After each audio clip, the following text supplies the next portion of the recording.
All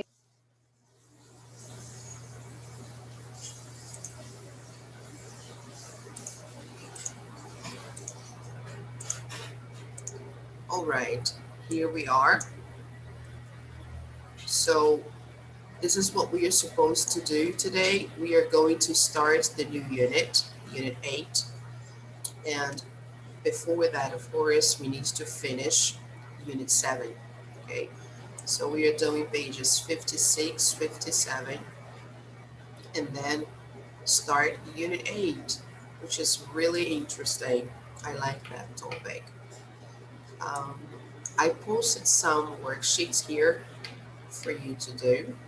But before we get started, I'd like to know about the homework I gave you the class before, okay? So let's take a look there. The last time we met was March 20th. So we talked about arranged marriages, if it is something good or bad, how to meet marriage partners. There is a video I posted here, and I posted vocabulary for you to remember what we talked about. So it's always very nice to check. Look, this was the vocabulary, okay? And for homework, I asked you to do pages 44 and 47 and this online practice exercise here. Hi, Kathleen. Good morning. So did you have a chance to do is there the homework? Do you have any questions? I'm sorry, what? Did you have a chance to do your homework?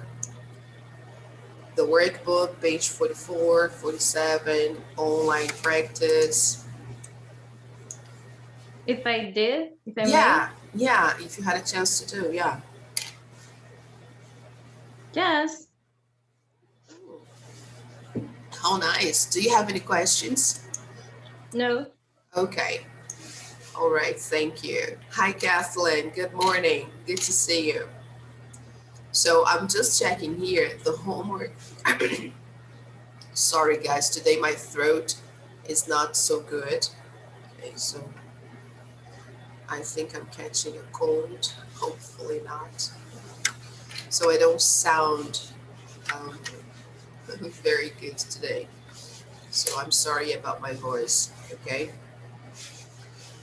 Just for you to know, guys, check the previous activity and then try to catch up, okay? Try to do your homework. So let me show you the activities for today again. This is what we have for today. But I don't know if you heard, yesterday there was this sad event in England. Prince Philip died yesterday, and just to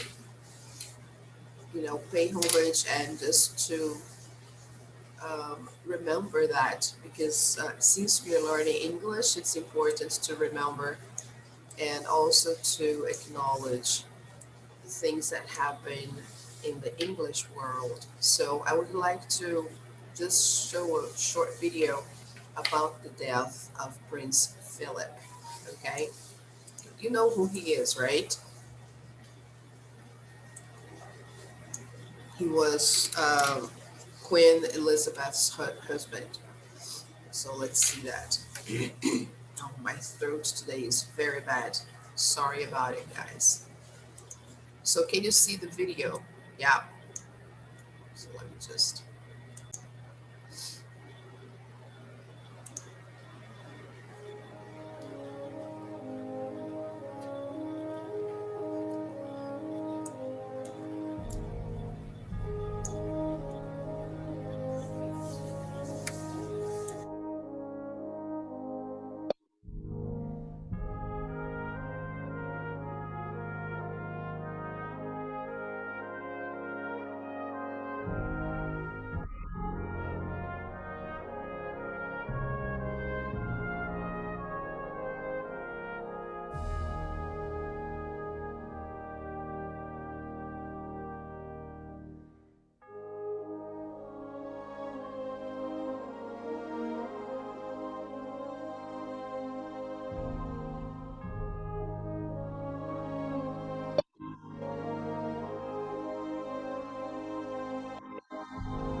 It is with the greatest pleasure that the King and Queen announce the betrothal of their dearly beloved daughter, the Princess Elizabeth, to Lieutenant Philip Mountbatten, Royal Navy.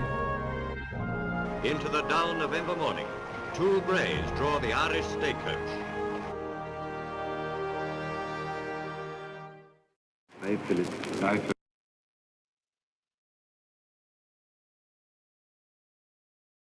Sorry, my mistake. Do you know who he is, guys?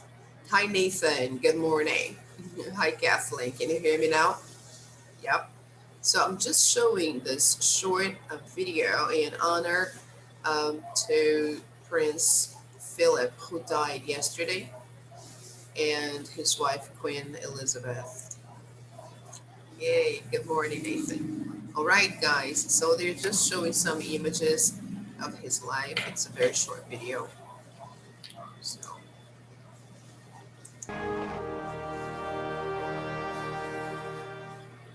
Hi, Philip. Take thee, Elizabeth Alexandra Mary. Take thee, Elizabeth Alexandra Mary. To my wedded wife. To my wedded wife.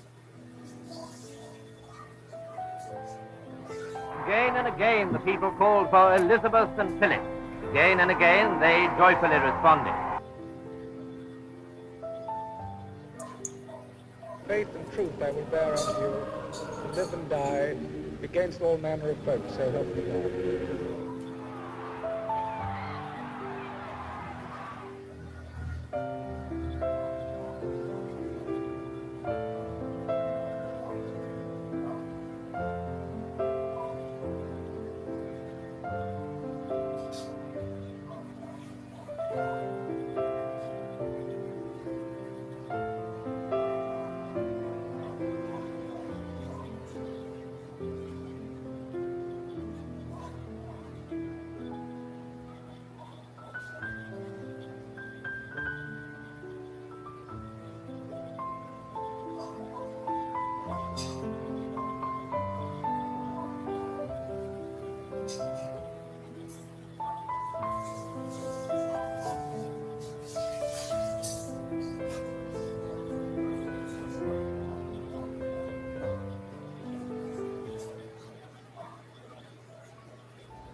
And still Prince William, with his head hung, walking next to his grandfather.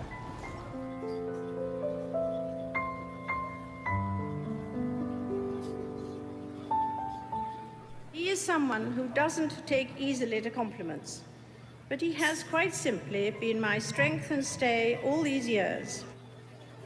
I've just done what I think is my best. I can't suddenly change my whole way of doing things. I can't change my interests. I can't change my way in which I react to things. It's part of somebody's style, and it's too bad.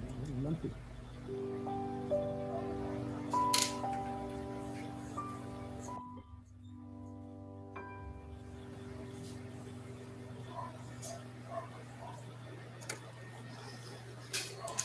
Okay. All right, people. So may him rest in peace. He was old. He was 99. But in some places, in some countries, people actually live to 100, even more than that. And he was okay. He was healthy. He took good care of his health and everything. But okay, guys, so just for you to know, this event that happened yesterday, okay? So let's go over to our lesson today, shall we? All right, let me just say hi to the ones who got in later. Hey, Bazani, good morning, good to see you. All right, welcome. So people, today we are covering pages 56, 57, and then the first two pages, sorry, from Unit 8. Oh, thank you, Victor. My throat isn't so good today, so I have this different voice, so I'm sorry about that.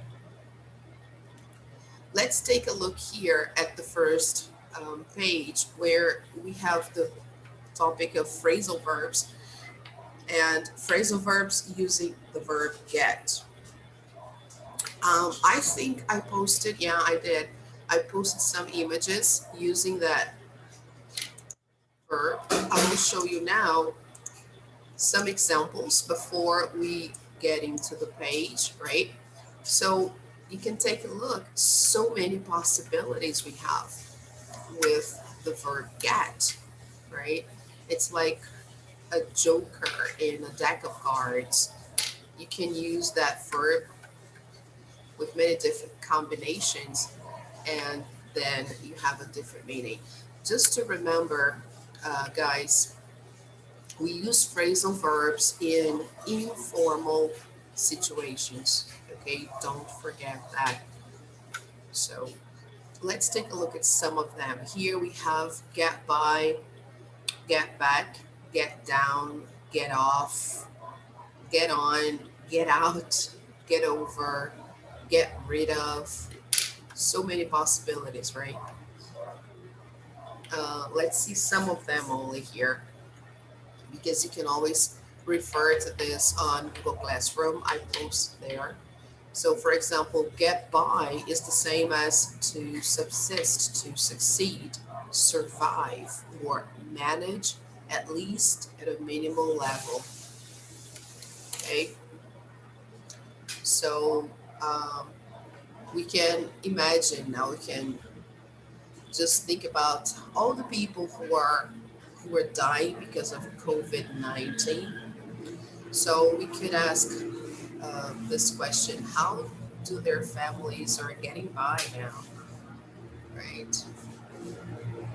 So it's really hard sometimes to lose a family member to a disease that could have been avoided. So, and then you think, oh, come on, this is really bad. So how are you getting by? Okay, after all that, you can ask that question. Let's take a look at get on, which is the opposite. Be successful, progress, or progress with somebody or something. Have or give a good relationship. Okay, here it's in the past, but so do you get on well with your parents? Do you get on well with your parents? That would be an idea. Okay, guys. So this is something that, as its vocabulary, the best thing to do is to read all of them as a self-study measure and try to do some exercises to practice. Okay. I also posted a worksheet there for you. So let me go back here to our page. Okay. So here we see the verb get has many different uses, and here are some examples. Okay, so can I have a volunteer to read the first one, please?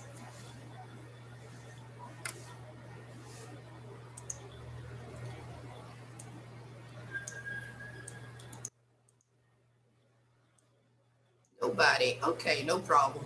I'll do that. So he downed a glass of water and got started. He downed a glass of water and got started. So what do you understand by that? What's the meaning of got started? He began doing something. Yes, great. Thank you. So let's highlight this one here. Oh, great.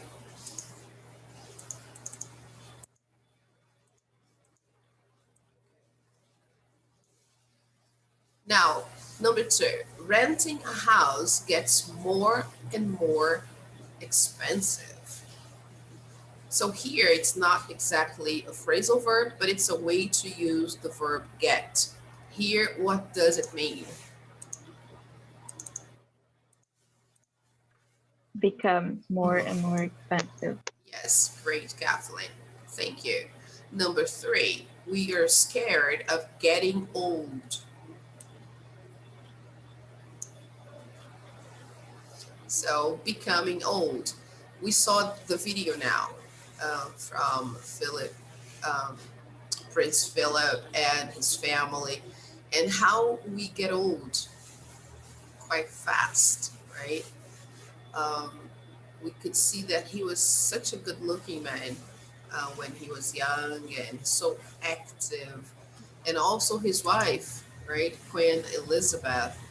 She used to be a beautiful woman, and with the years, they got old, and you know what Good happened. morning. So, hi, Carlos. Good morning. Good to see you. So, the same thing happens to everyone who manages to get old because some people even die at a young age due to different causes, diseases, or accidents. But those who make it to over 80, for example, are lucky, I think, right? So I guess he lived a full life. He lived to 99, right? That was really good.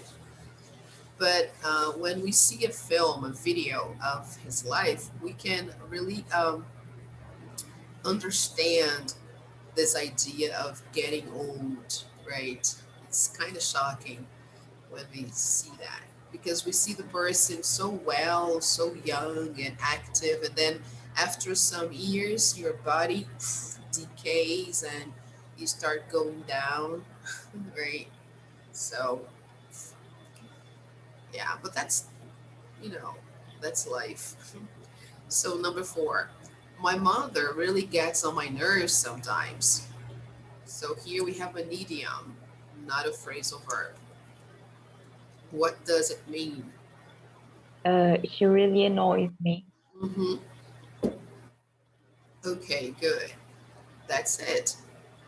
So, number five, I get in touch with my parents every weekend. I contact them. Yeah, sure. That's it. And finally, my dad and I get along so well. Okay. So you can use get along or just get along well as a phrasal verb, really. Okay. So have a good relationship. All right, people.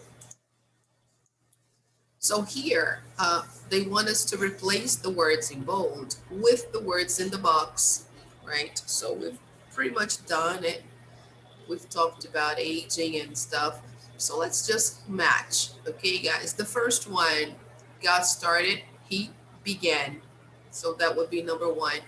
I'm going to write down with the pen here.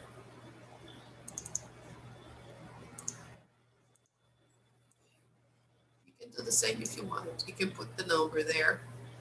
Number two, renting a house gets more and more expensive. So this would be number two. Okay. Getting old, aging, gets on my nerves, annoys me. Okay. Get in touch with, contact. And finally, get along well, 6. Okay, sorry about that. So let's move on here. Get can combine with particles to make phrasal verbs. You've seen phrasal verbs before, so you know how to form them. It's usually a combination of particles, a verb and a preposition, or a verb and an adverb. Okay, sometimes there are 3 particles there. So complete each group of sentences with one particle from the box below. Careful, only 6 of the particles are used. So let's take a look here. On the first one, you have 3 examples, okay? You always get of doing the dishes, it's not fair. Everyone knows now. Of the library, you can borrow it after me. So how can we combine only one particle and create all these sentences using these three examples here? How did our secret get?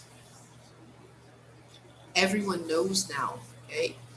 I got a great book of the library. You can borrow it after me. Okay, so which particle do you think best fits here?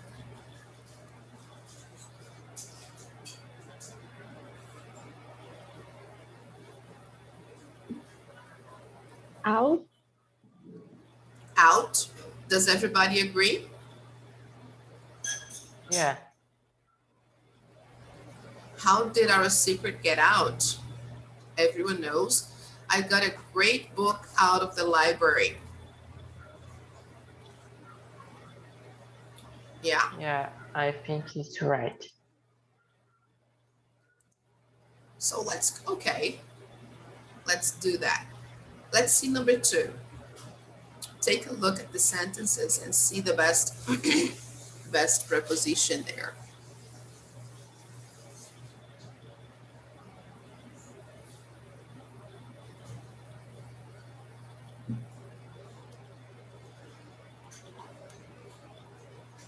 I think it can be got over. Over. Yeah. So let's see the second one. Just to get over work, I have to take 3 buses. Does that make sense to you?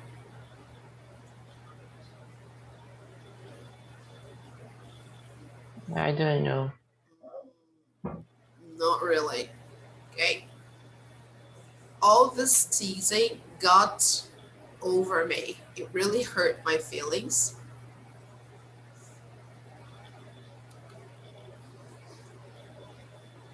So I think maybe there is a better option here. 2. Mm-hmm. 2. Yes, 2 is the best one. Yeah. The police finally got to the truth. Just to get to work, I have to take 3 buses. It makes more sense. Okay. Now, number 3. Let's see that. It took me a long time to. The first one is very simple. Get over. Yes, excellent. Okay. Like, for example, here, he still can't get over the death of his pet dog. So when you can't feel better, after something bad happens, it takes time sometimes for you to heal. So it takes time to get over. Like here in the first one, it took me a long time to get over the flu. Okay. The last one, I can't get over how much the children have grown. So it's like, it's difficult for me to understand how much your children have grown. It's like, I'm shocked. Okay. Number 4.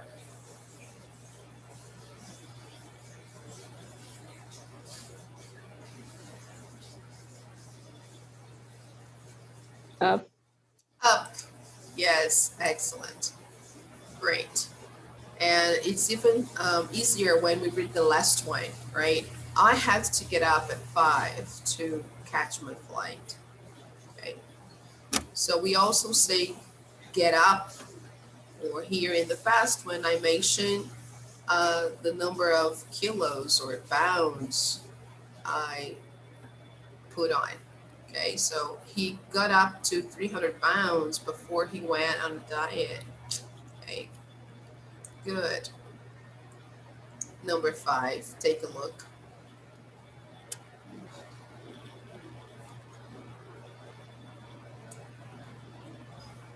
Let me show you the possibilities here.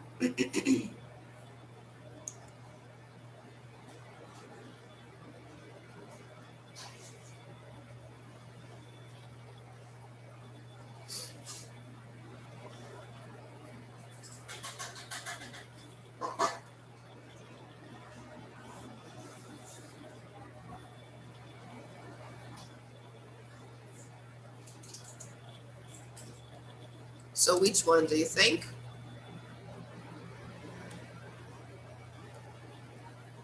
No Get idea. through? Yeah, that's it. Congratulations, Kathleen.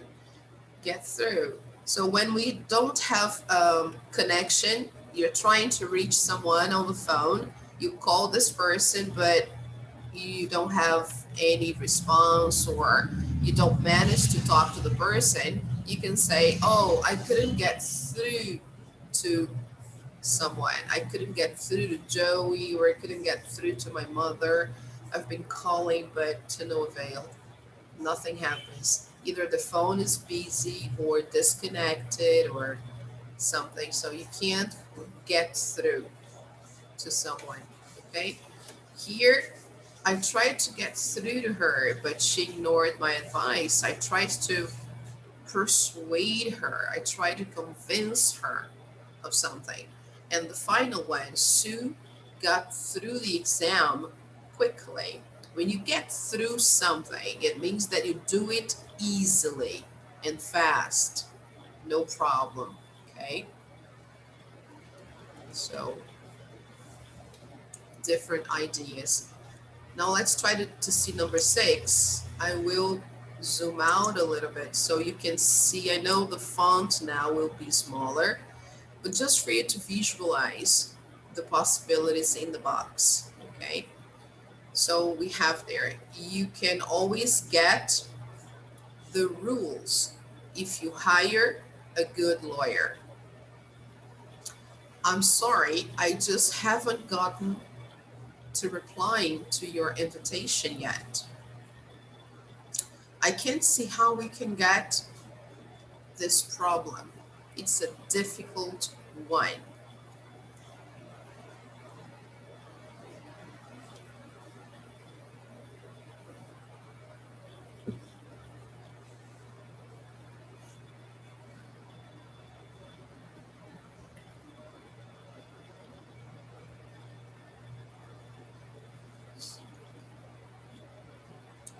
Maybe off? Great, Nathan. Nathan said around. Yes, very good, Kathleen. That was a nice try, but the best one here should be around. Okay, so congratulations, Nathan. That's it. You can always get around the rules if you hire a good lawyer. So get around the rules is when you find a way to change a situation around the rules.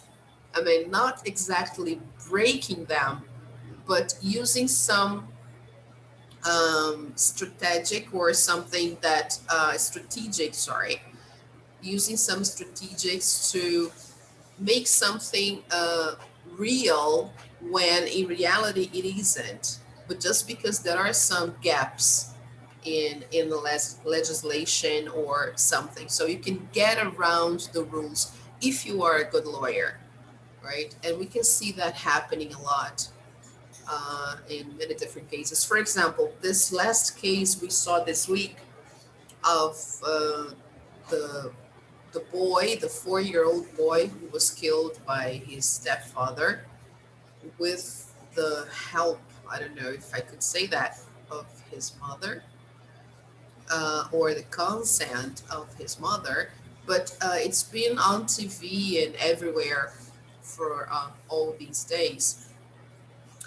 And his lawyer will try to get around the rules, right? The laws to have like what we call habeas corpus after all this prison they had, because they had a temporary prison to help in the investigation. The police decided to implement this kind of prison, which we call temporary.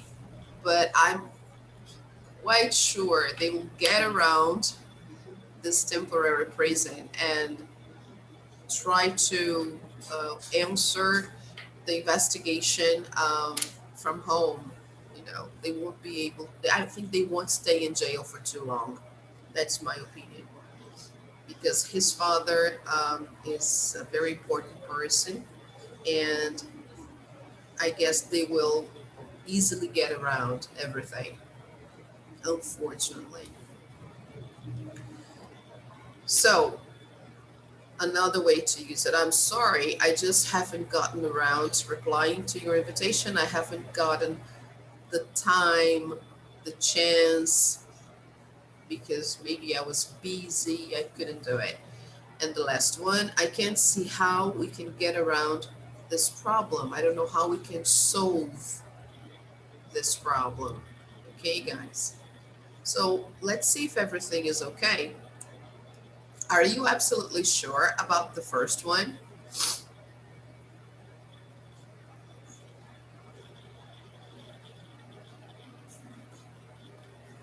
Yeah.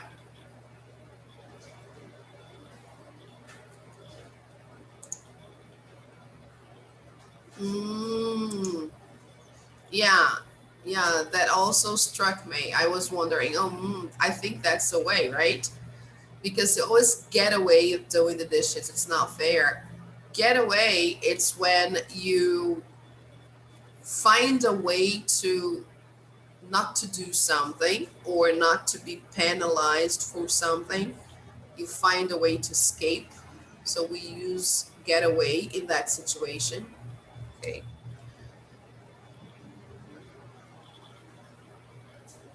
But then the last one doesn't sound so good with away, right? I got a great book away in the library. You can borrow it after me. So that's kind of weird. Okay. Yeah, it sounds weird. The first one is okay. Oh, you always get away. But then here, the preposition should be with, right? You get away with something. That's also something important to remember. Sometimes we find the phrasal verb, but the preposition is not so good. So we need to adapt the preposition to the situation. And get away, we usually use with. Get away with something. So here we have the preposition of, all right? So because of that, then we could use another preposition and not away, okay? Because here, when I say get away, I usually say get away with something, okay?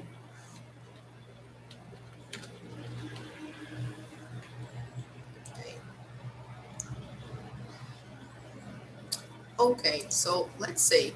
Let's check it out. Congratulations, everything correct.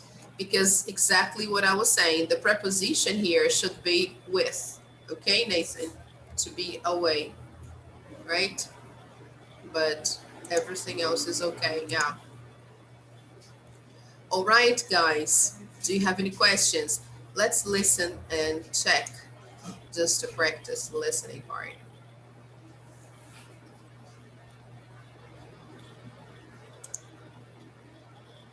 Track 10. 1.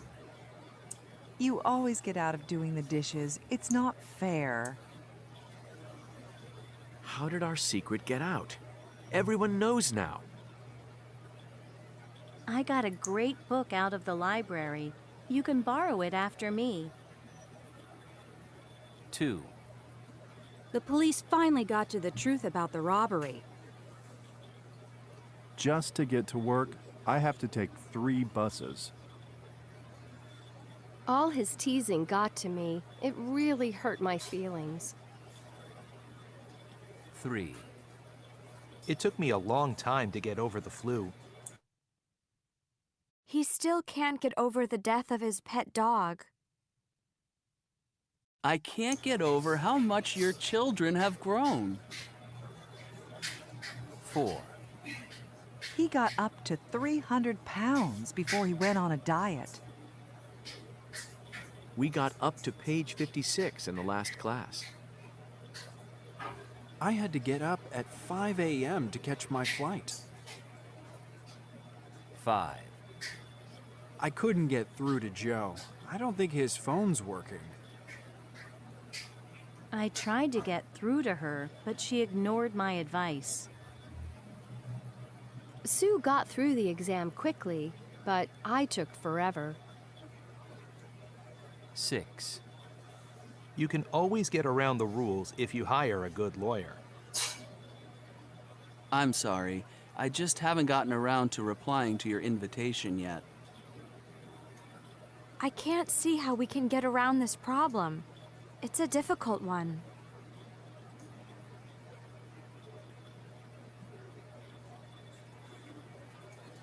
Okay. All right, people. So let me just clear my drawings here. There are so many possibilities, and the best way to practice this is by doing exercises, okay? I posted some for you on Google Classroom. You can see that later, all right? Now, let's do some practice here. Let me just zoom in so you can see better.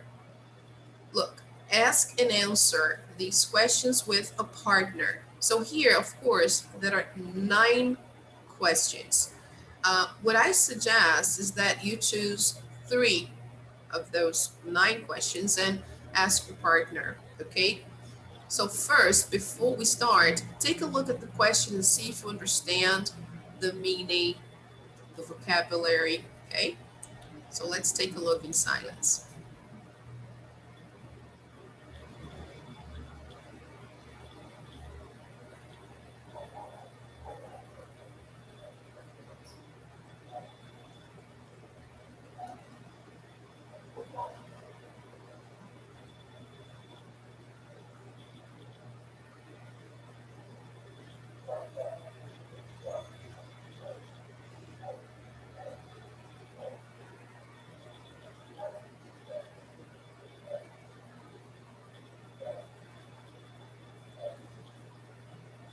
Okay, do you have any questions concerning vocabulary or even meaning? No, is everything all right? Yes. Okay, so then you pick only 3 questions to ask your partner, okay? I will separate you in different rooms, all right?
Yeah. Wow. I don't know, but okay. How? Okay. What are two things that always get on your nerves? I think hypocrisy and fake people. Those are good ones. And my last question is, uh, how do you get along with your parents? I get along well with them. Nice.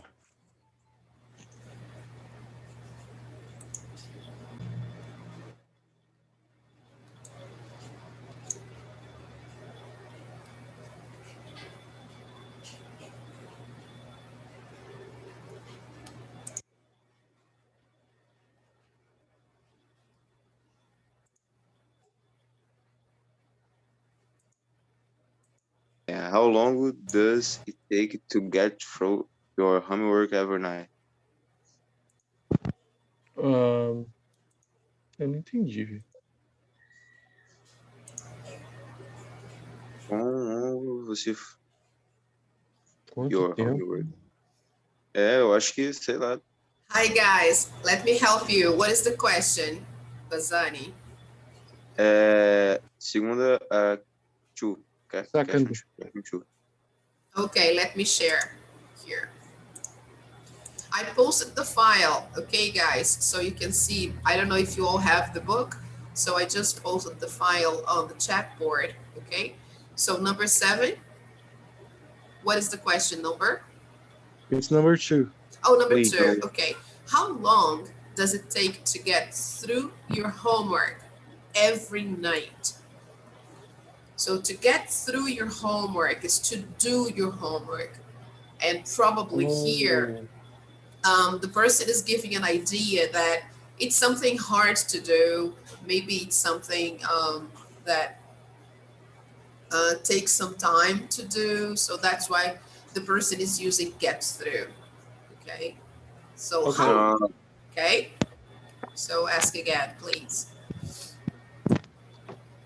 How long does it take to get through your homework every night? It takes like 15 minutes, 50 minutes to finish.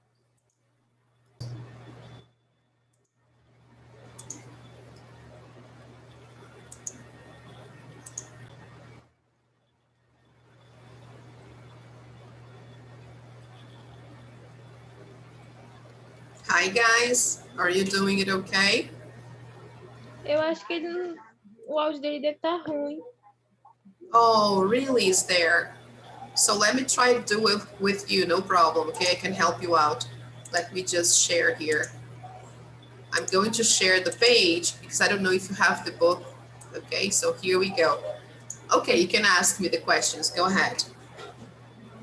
Okay, how do you get along with your parents? Oh, I get along with them well. Yeah, because actually I only live with my mother because my father has already passed away. So I only live with my mother now. And yeah, sometimes we have our disagreements, but we do get along well. Right. All I right. answer too, or? No, just ask me the other one. And then after, I will ask you 3 questions. Okay? Go ahead. Okay. How long does it take to get through your homework? Every night, it usually takes me like half an hour or 40 minutes because I'm studying another language now. I'm learning French. I'm studying French, and so I have homework every night. So yeah, it takes me about 30 to 40 minutes to get through my homework. Okay. Tipo, eu posso selecionar qualquer uma? Ou... Yes, sure. Okay. What are 2 things that always get on you? Okay. What are 2 things that always get on your nerves? On your nerves. Try to say that. Get on your nerves.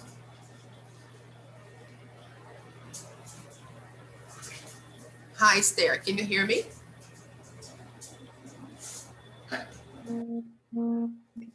What are two things that always get on your nerves? Great. That's better now. Two things. Let's see.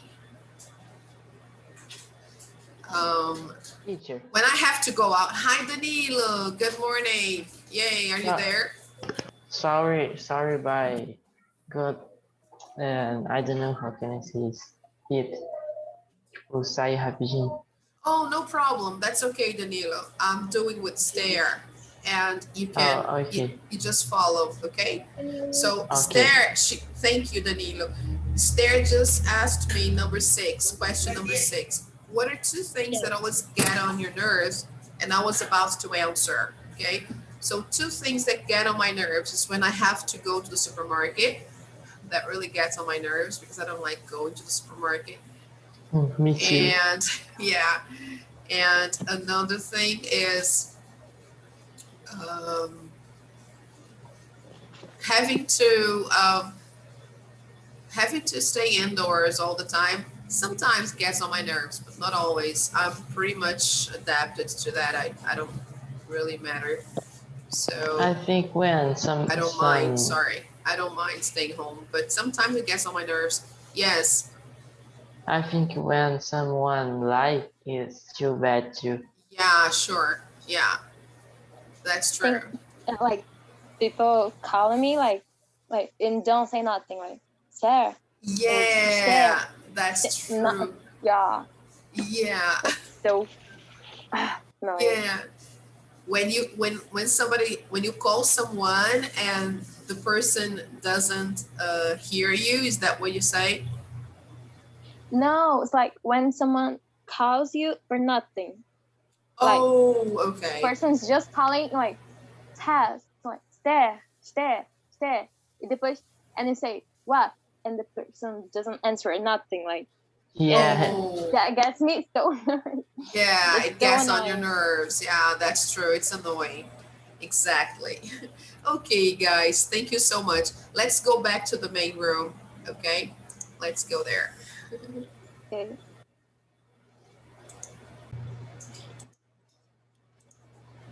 Cira, um copo pequeno aí.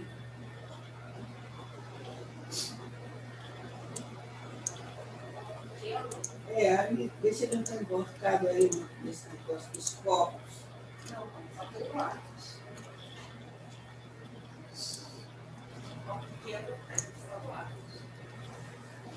Hello, teacher. Hi, welcome back. All right, guys. So how was your practice? Do you have any interesting finding that you would like to share about your friend? It was a conversation and it was very different conversation. Oh, about how a fact. nice. How nice. What did you learn? Who did you talk to, Carlos? I was talking to Bazan. Oh, cool. Very nice. And what did he say? Just tell me one thing. He said that he got along with his family. He gets along. He gets. Okay. He gets along with his family. Great. All right. Yeah, sometimes it's hard, right? Especially now during the pandemic. We may get stressed out, right? It's normal. You see the dog now barking during the class. Yeah, this is something that usually happens, right? But that's okay, no problem. I'm used to that.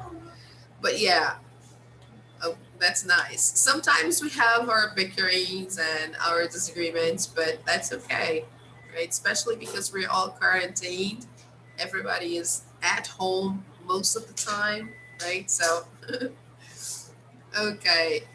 All right. Any other comment you would like to make about your conversations? Kathleen, Stare, anything you'd like to say? No? Okay. All right, people. So let's move on to our next page because then we've already finished this one. I'm zooming out so you can have a look, right, at the page and see what we've done so far. So this page was all about some phrasal verbs with get, but there are a lot more, all right, guys? So there's even a dictionary only with phrasal verbs. So what's the best way to learn them? Practice, right? And you don't need to know all of them, but the most common ones, the ones that we use the most. So I posted some pictures for you on Google Classroom. Just saying that again, because I don't know if everybody was here in the beginning. So you can check it out there and see some other examples, okay? So let's move on to the next page. This final page, as with all the other units, is something extra. It's like extra vocabulary and it's not evaluated. We don't have information from these pages, the everyday English page, on our tests, okay? But it's always interesting to know because it's vocabulary and it's something that helps us improve our fluency and also making ourselves better understood to native speakers, right? So it's really interesting to know. This topic today is about exaggeration and understatement. What are these things? So it will be simple when we see the examples, right? So let's see number one here. How do you sound when you're excited? Just think about it, right? How do you sound when you're more reserved? What do you say? Okay, so we know there is a difference, right? Now, which of these declarations of love are exaggerated and which are understated? So if you see the picture here, the conversation we are about to say is in relation to this picture, right? And we can see exactly the ones that are exaggerated and the ones that are understated. So let's take a look in silence, see if you understand.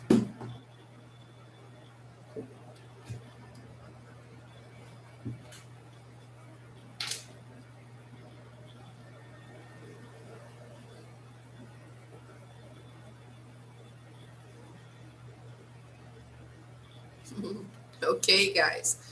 So which ones are exaggerated? I worship the ground you walk on. Yes, definitely. Yeah.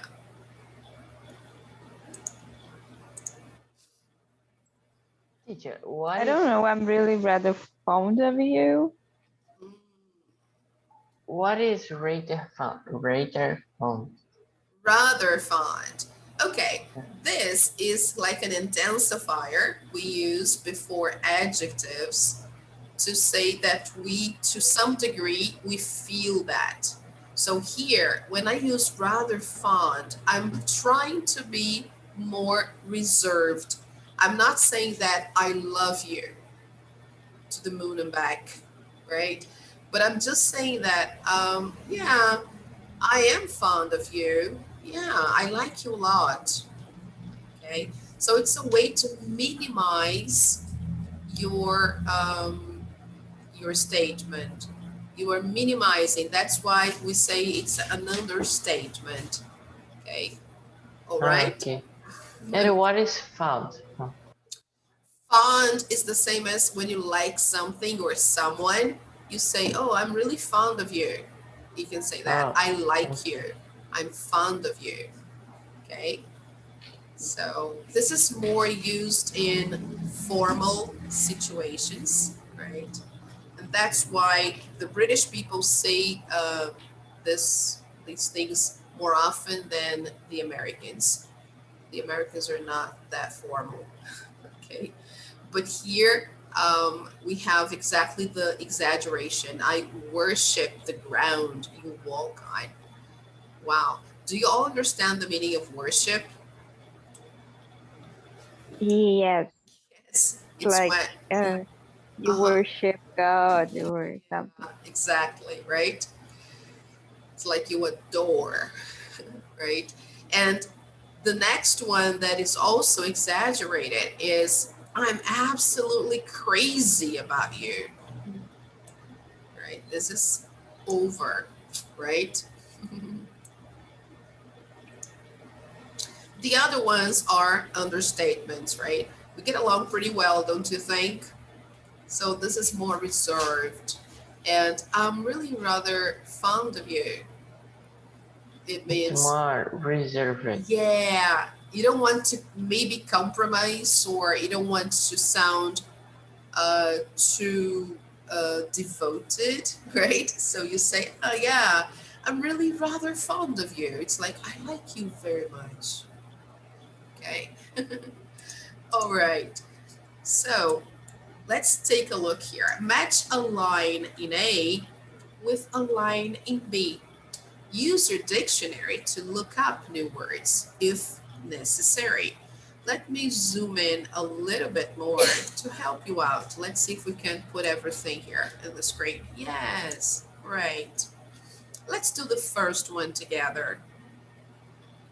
Let's take a look there. They're obviously madly in love.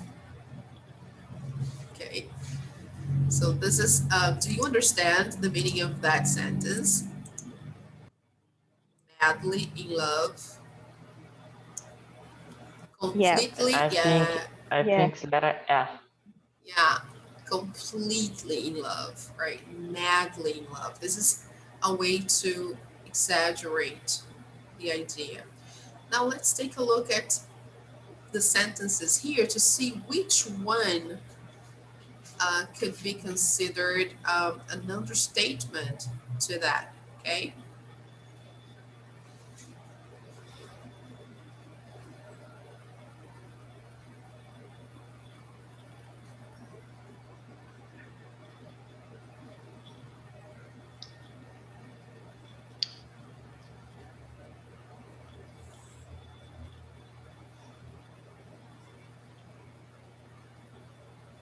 Well, I think it's letter E.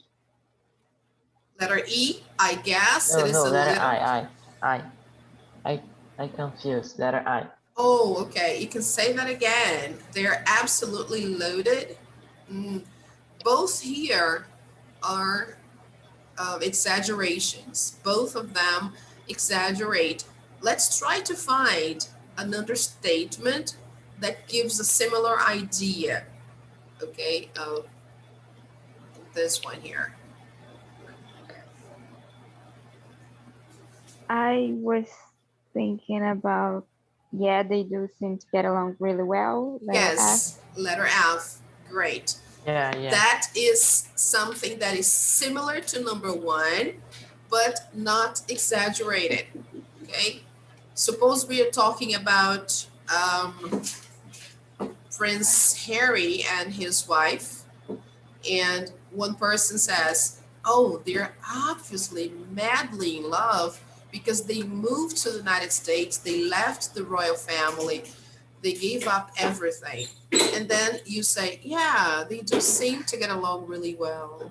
So you see, there's a different tone. So let's put here letter F, the first one. Okay. Now try to complete the other ones and then we correct. See if you can do it. Now you know, right? You have to have similar ideas, but one exaggerated and the other one understated, right?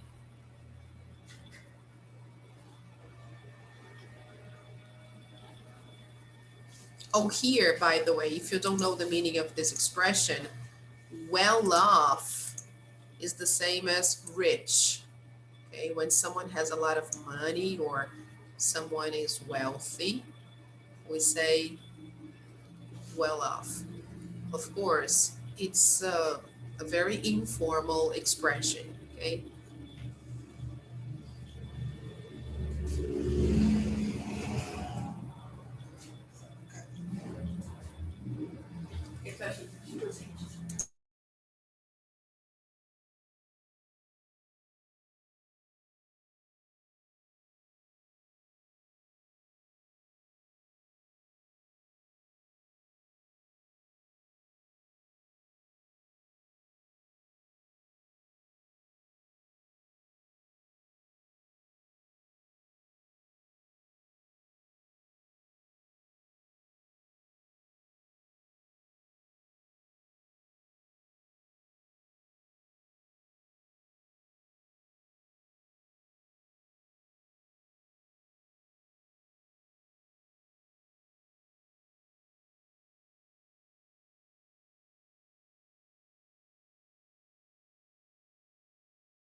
Okay, people, have you tried to do them?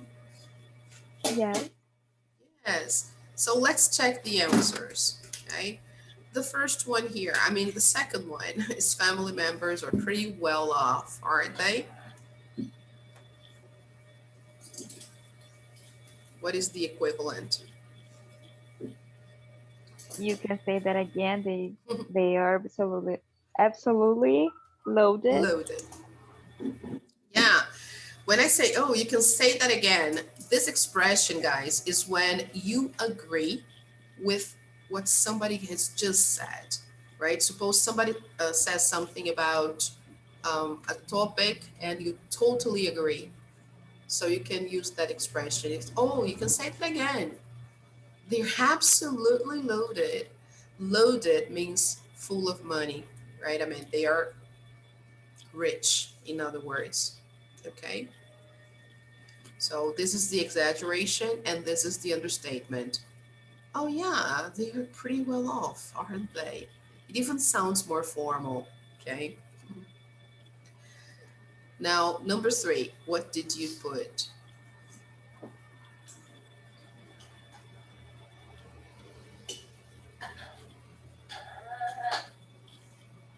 Letter H. Letter H, yeah, okay. That goes well with number 3. So let's put here. Do you know the meaning of hit the roof?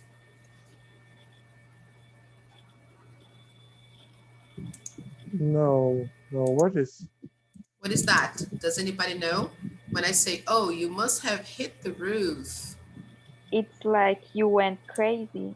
Yes, exactly. This is exaggerated. It's to say that you got really, really mad, upset. Okay. So, oh, you must have hit the roof. Suppose another situation. Oh, you must have hit the roof when she called you, um, I don't know, Hispanic or something like this. Because I'm talking about this prejudice that they have there in the United States. People from Latin America, they usually tend to put in a category, right? You have the Hispanics. Actually, the word is Hispanic. And then you also have the other minority, according to the Anglo Americans. You have the African Americans, you have the Hispanics, and then you have the people from other countries. Like, for example, the people who are from Asia, they say they are the yellow guys, or there is another name I can't remember now, but there is also a name for those people. So they tend to give nicknames to people from other nationalities.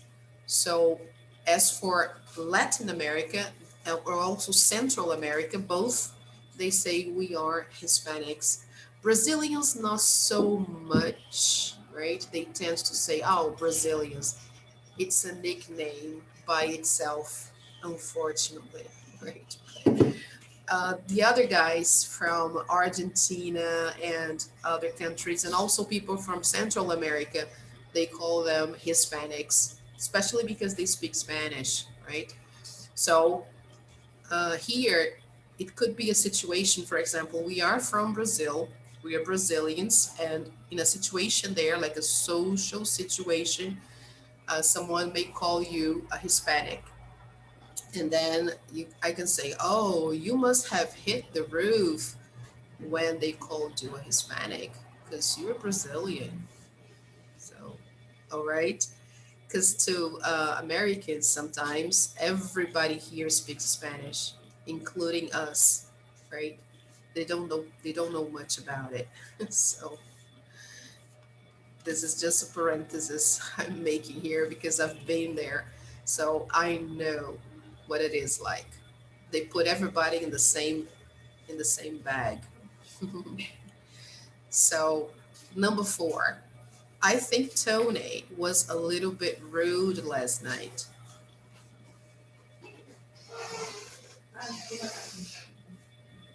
What do you think? Letter G. G. Letter G. Okay, I'm a little out of breath too. I don't know. Is there any other option? Yes, Nathan. Perfect. You think? He was totally out of order. Yeah, that's another way to say that the guy was like out of the little house, like we say in Portuguese, right? So, yeah, that could be the best one. Very good, Nathan. All right, do you understand, Kathleen? Yes. So a person that is out of order, it's like a machine that is not working properly, right? We usually say out of order when something is not working properly, like an elevator. Suppose the elevator stops and it's not working. So they will put a sign outside saying, please take the stairs. The elevator is out of order, okay? Do not use this elevator. So usually that's how we use it. And when I'm referring to a person, out of order means that the person is outside the little house. Okay? The person is so rude, or so offensive, or something like that. And then you say, oh, he was totally out of order. Okay, so that makes sense. All right. Number 5, I can't stand the sight of him. What could be equivalent to that? But letter J. in an understatement. Yeah, letter J. Great. Very good. That makes total sense. And here, letter J being the understatement, okay? And letter number 5 being the exaggeration. When you say, oh, I can't stand the sight of him, you're being over in your comment. And here, I'm not too crazy about him either, okay? Number 6, he isn't very bright, is he? Letter B. Yes, yes, that's true, right? When somebody isn't so intelligent and we want to mention that, we can make it in an understatement way like this, or we can just exaggerate, right? But that's not so good. This is too rude. We should never call anybody dumb, okay? Dumb is the same as stupid, right? A person who doesn't know anything. And here they are using an idiom, right? He's as dumb as dirt. This is so bad. Wow. So number 7, I'm fed up with this weather. It's freezing.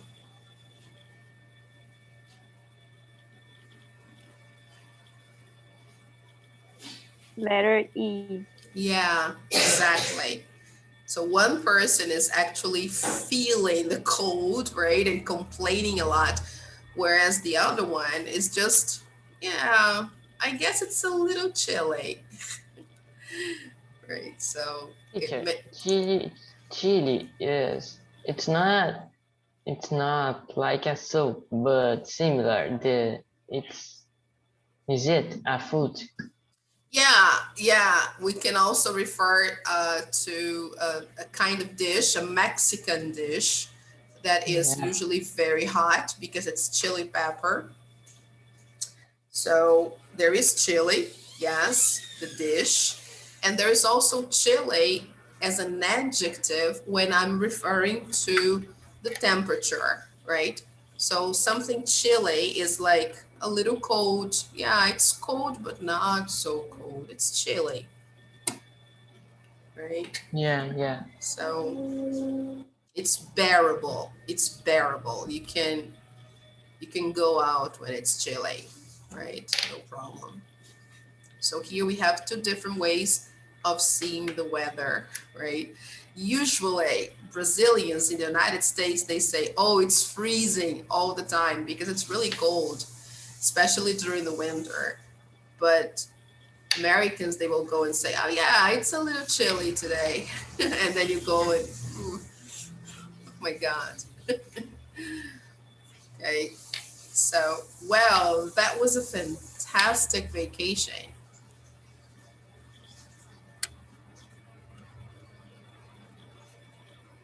Letter A. Yeah, exactly. Yeah. Good. Yeah, it was a nice little break. Cold water. Okay. Number 9, I'm exhausted. Can we stop for a rest?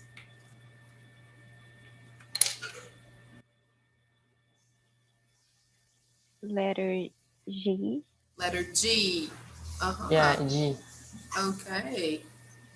So here you see that the person minimizes the situation. The person doesn't want to sound like she's criticizing the situation or complaining about it. So she goes, oh, okay, I'm a little out of breath too. Okay.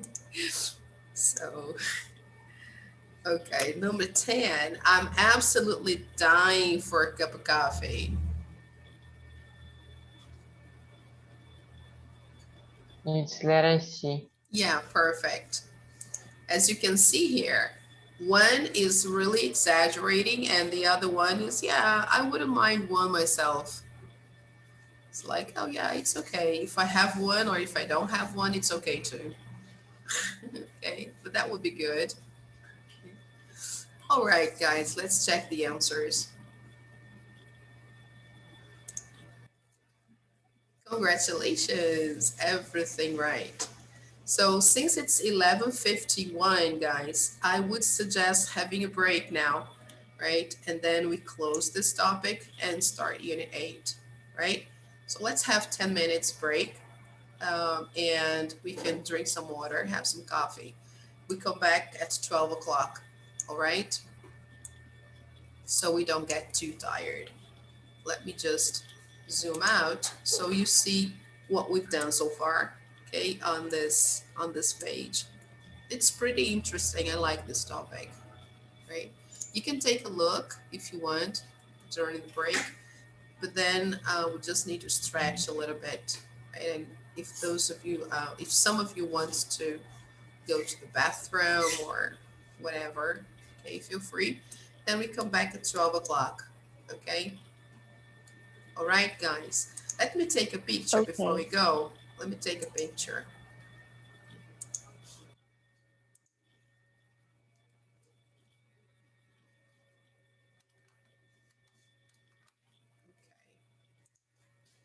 All right, guys. So I will just pause here the recording and we'll come back at 12 o'clock, okay? See you. Hi, guys. I'm back. Did you have a chance to grab some coffee, water? Yes? Okay. So let's get back to our page. Let's go there. All right, people.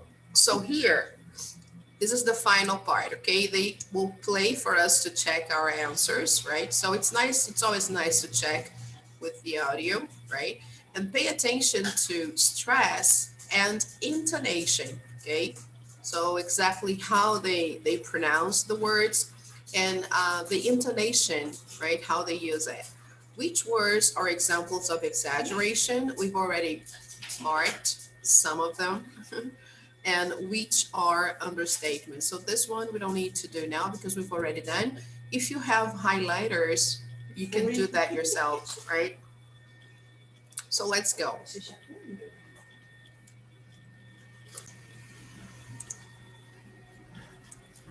Track 11. 1. They're obviously madly in love. Yeah, they do seem to get along really well.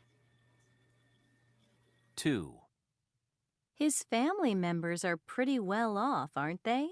You can say that again. They're absolutely loaded. 3. You must have hit the roof when she crashed your car. Well, yes, I was a little upset. 4. I think Tony was a little bit rude last night. You think? He was totally out of order. 5. I can't stand the sight of him. I have to admit, I'm not too crazy about him either. 6. He isn't very bright, is he?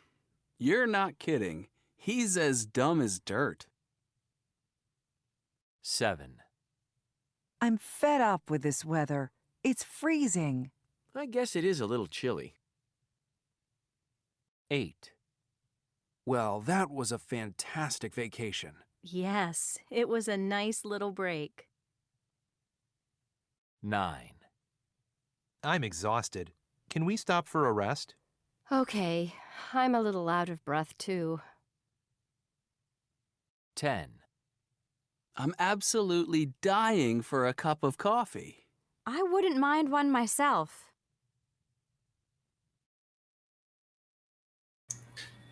Okay, guys.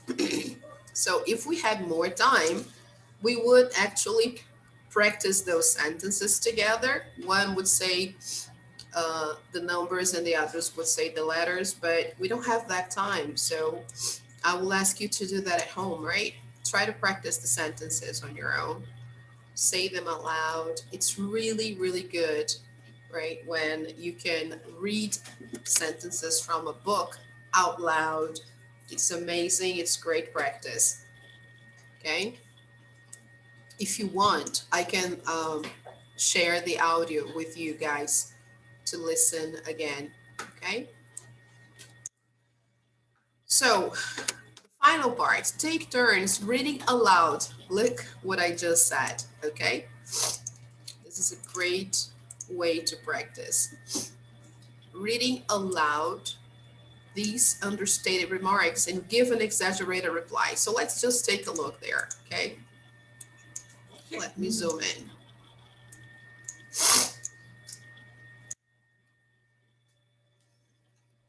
So is that a new watch? I bet that costs something. This is a way to say it. How could we exaggerate a little bit more or much more maybe and give the same information?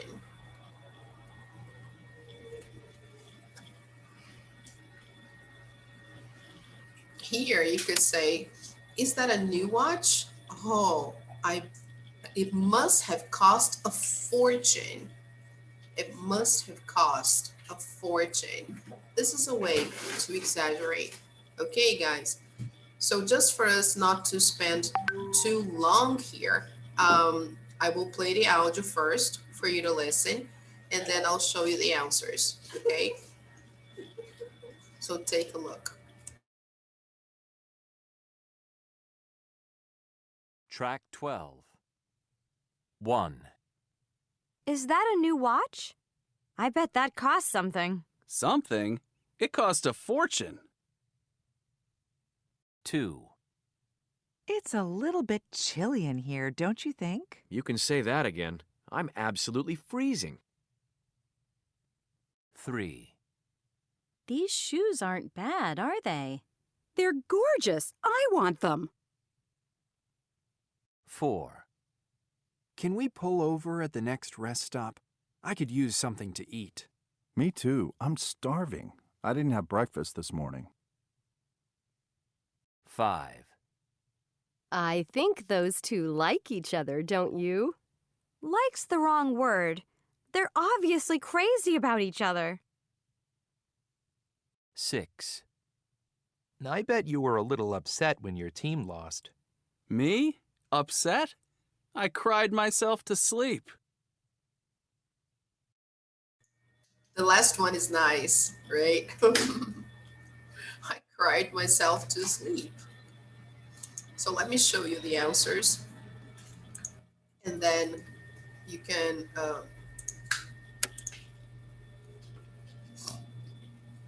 just a moment, let me zoom out here.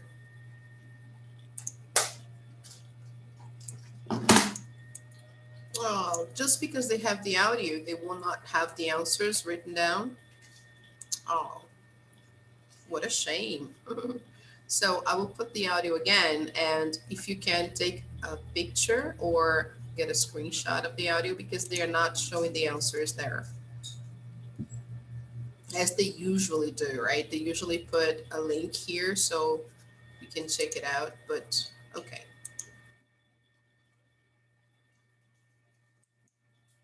Track 12. 1. Is that a new watch? I bet that costs something. Something? It cost a fortune. So if you want, you can copy or take a picture. I don't know if I can make it bigger. I don't think I can. No. Yeah, this is the best way to do it. 2. It's a little bit chilly in here, don't you think? You can say that again. I'm absolutely freezing.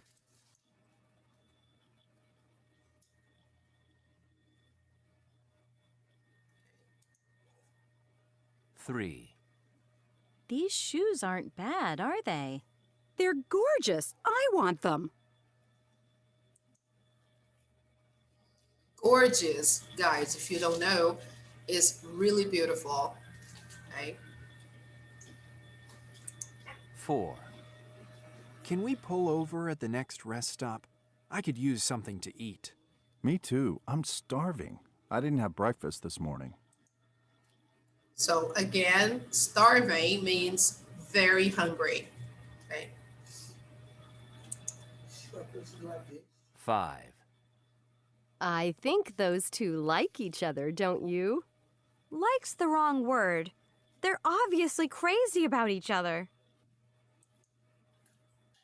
So here, just say, oh, they're obviously crazy about each other. 6. I bet you were a little upset when your team lost. Me? Upset? I cried myself to sleep. So you can copy that. So when you guys use these expressions, of course, you sound more natural, you sound more fluent, okay? Because these things are part of natural conversation. So they use those things a lot. So the more we get used to that, the better, okay? All right, let's take a look at the cartoon and see here. I like illustrations. This one is very nice. So one says, I am really tired. Do you think we could continue this project tomorrow? Yeah, let's stop now. I'm absolutely exhausted.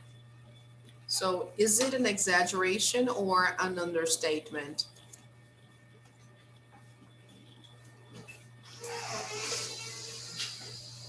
Here, exaggeration, of course, right? So let me just mark it just a second.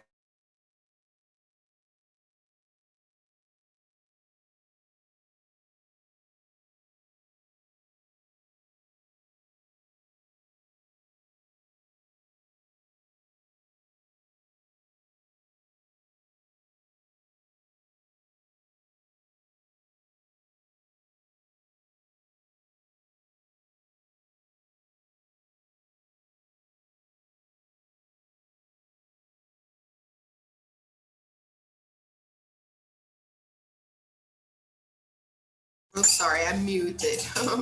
So what was the focus on this page? What did we learn here? Exaggeration and understatement. Very nice.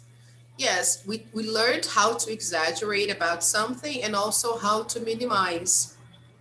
Okay, in other words. Very good, Kathleen. So let's move on to our new unit, Unit 8. Always remember, guys, when we finish a unit, like we just did here, it's very nice to do the eye checker from that unit. So if you have the material, please go to online practice iChecker and do unit 7, okay? Teacher, Yes.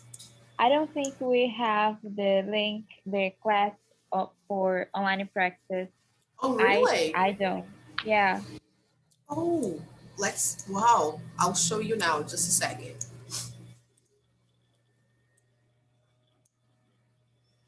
Let me try to find here.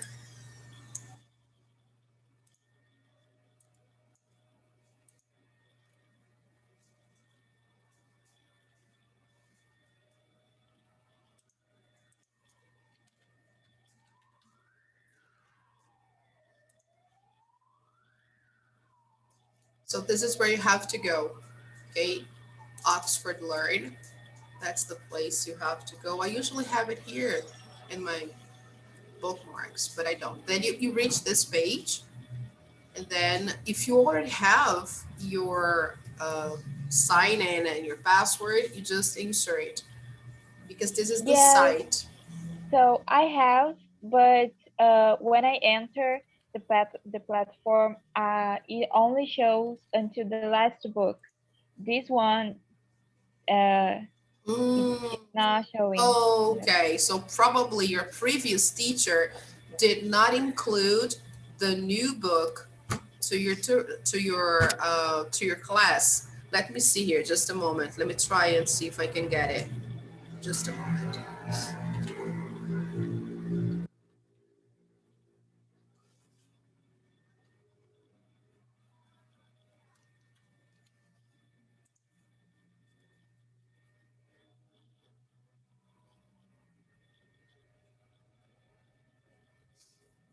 Yeah, because probably here I will view my classes, and maybe I won't be able to see your class because your teacher needs to transfer the information from your class so that I can access and add it. Because we teachers, we usually add the books to the class, right? So here we have, for example, I have this group here that I'm still working with. They are also doing Headway 4. So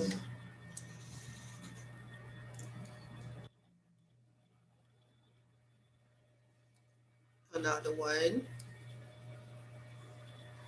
This is Saturday 10:30, but this is class number 21. So it's not your group. Your group is 1030-3. So this is not your class number. Yeah, I don't have access to your class. Teacher. Yeah. Não foi português por causa que eu não vou saber falar isso em inglês, mas tipo, eu ainda não me cadastrei lá por causa que eu não peguei o código da turma. No caso, tem que colocar o código da turma? Yes, it is necessary. And that code, only your teacher can provide, okay? And for your teacher to provide, your teacher needs to have access to your class. And since you came from another teacher, so probably she has the code when she got your group, because I only have the groups that I originally had before, okay? Okay. Sorry. Oh my God. So here, when I click on manage classes, I only have my classes. I don't have the ones that were transferred to me.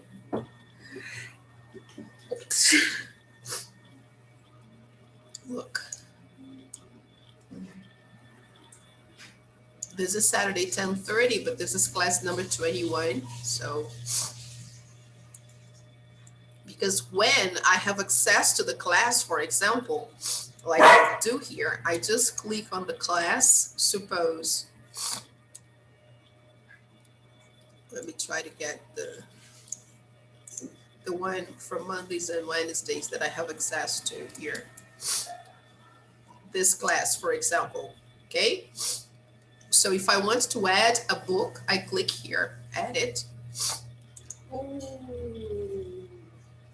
Okay, and then look, I can change the number or the name of the class. I can add a book to the class. So I click here and I can add a new book so you have access to. Okay, so here, for example, they're doing, oh, sorry guys, my mother is just showing a picture of one of my cousins who is in hospital because of COVID-19, and she is recovering, thank God. Yeah, terrible. Yes. So look, here, for example, they already have Headway 3 and then Headway 4 that I just included. So if I want to eliminate this book, for example, suppose, I can do it. Okay. You see here we have all the emails of the students and everything. And then I can file this book and then get a new one. And then it's easier, okay, guys, to manipulate the material and insert, exclude, or delete. Okay. So here, I don't have your class. So your teacher needs to give your class details to me, or they have to transfer. Okay. They haven't done so. That's why. Okay. So I'm going to, anyway, I'm going to send a message to your teacher to see if she can include me in your class, because I don't know if she's able to transfer the teacher like we usually do, because this site is a little tricky, but I'm quite sure she has your class information. It's under her account, okay? So it's not in my account. I don't have it. All right, guys. So I will try to see that. I will talk to your teacher and ask her to change or transfer your class to my account, and so that I can add the book. Because probably she has the class, but she hasn't added the new material. You only have book number 3. You don't have book number 4. Okay, this is what happened. So people, it's really important. I really emphasize online practice because it helps a lot. You take the advantages of using this material to its fullest, because this material is very expensive. So you should use it to the maximum capacity. I know that you don't have time to use everything, but you see here, I even have the name of the previous teacher who was with this group, Mondays and Wednesdays 9:15, which was teacher Alex, right? Some of you may have known him. So it's still under his name. So you see, it's not so easy to transfer the teacher, but you can make it available so the other teacher can use. That's the case here, okay? When he left the course, he made this class available. Actually, way before that, because I got this class while he was still working for a chief, so he transferred. Okay, guys. But I will talk to your teacher and see if she can do that. Okay. All right, let's go back to our unit 8. Let's see that. All right, guys, do you know this woman? Have you ever seen her before? No. No. She was very popular, very famous some years ago when she participated in this contest or competition, America's Got Talent. We have British Got Talent, America's Got Talent. We have now different versions of the same program, but she took part and she was really successful. Actually, she was the winner. Okay, her name is Susan Boyle. Look, there she is. So before we talk about her, let's see the starter, the introduction to the lesson. Complete the statements here with 1 of the relative pronouns, because the focus of Unit 8 will be on relative clauses. But then you can say, oh, Simone, we've seen this before. We already know about it. But here in this lesson, you will be able to practice a little bit more and expand your knowledge about relative clauses. We will also see participles, adverb collocations, and the everyday English. The last page of the unit will be about exclamations. So this is the extra, okay? So let's complete the sentences with one of the relative pronouns given here in the box.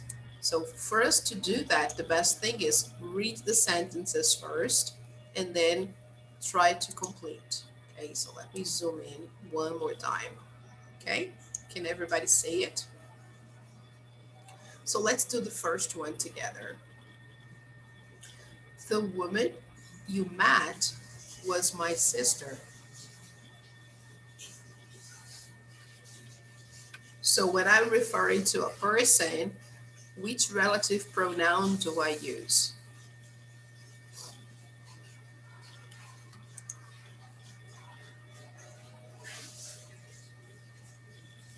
Exactly. Who? Okay. The woman who you met was my sister.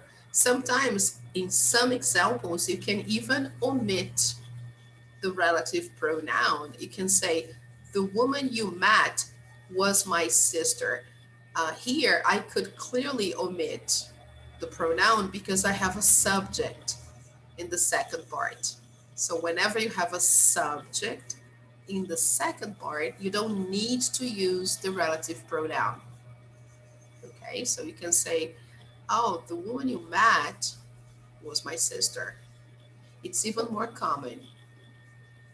Okay, so now try to do the other sentences and then we check together. Okay.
Okay, let's check. So let's say some of them, they even sound unnatural when we include the relative pronoun because we are so used to saying them without the pronoun that when we put the pronoun, we go like, it's weird. The first one, for example. So number 2, guys, my other sister. Who? Who, okay. Number 3, she suddenly decided to give up teaching. Which? Yes, that's right. Great. Which came as a shock. The news came as a shock. Good. Number 4, she says that What? Her boyfriend. Who? Whose? Whose. Yes, here we need to use whose because I'm talking about the parents of her boyfriend. So her boyfriend's parents. So it's possession. I'm referring to her boyfriend's parents. That's why I have to use whose. Okay. Number 6. Where Mm-hmm. or When? When. Yeah. Okay. They don't know exactly where or when they're going. Number 7. Their apartment. which? Mm-hmm. Okay. And finally, number 8. The apartment. What? Which again? Which again. Yeah, it's better. The apartment which I want to Teacher. buy. Yes. In this case, it's not better use that. Yes, of course. Yes, it's more common. It's more common. It's because here they don't have that in the box. That's why in many cases here, we could have used that. The first one here, for example. When I learn it in my school, it's not necessarily what the teacher said, but I see that with, how can I say, geralmente mesmo? Generally, is after a vírgula. Yes. Normalmente entre that e o which sempre tá depois da vírgula, o that não tá sempre no meio do texto, assim. Yes, normally, yes, we put a comma to separate, okay, their apartment, which they bought last year. As you can see here, this sentence is within commas. So it means it's a different kind of, we'll talk about it later, but it's a different kind of relative clause. Okay, it's something like when you're giving extra information, okay? Their apartment, which they bought last year, is up for sale. So here, if you eliminate this sentence, you can understand the sentence goes, their apartment is up for sale. Okay, but when I want to define, because here we have two kinds of relative clauses, defining and non-defining. Yeah, defining and non-defining. So this is the difference, okay? The same one here, look. Her boyfriend, whose parents live in Melbourne, is delighted. So the sentence, the original sentence is, her boyfriend is delighted. But here I'm giving extra information. So, okay. And then here, in these cases, we should not substitute which for that, okay? When the sentence is between commas, then we do not substitute, okay? We keep it the way it is, right? But here in number 8, it's okay to do it because the sentence is not within commas. The apartment which I want to buy is on Acacia Avenue, for example. Here I can use that, no problem. Okay, because you don't have commas, so you can substitute. But also in this sentence, you can omit the relative clause because there is a subject here in the second one. So as you have a subject, it's okay to eliminate the pronoun altogether, okay? Just like here in number 1, the woman who you met was my sister. I could also say the woman that you met was my sister. But here I could also omit the relative clause, the relative pronoun, sorry, because you have a subject, right after. Now, in number 2, for example, then here you can't substitute because it is within commas. Look, my other sister who lives in Toronto is a teacher.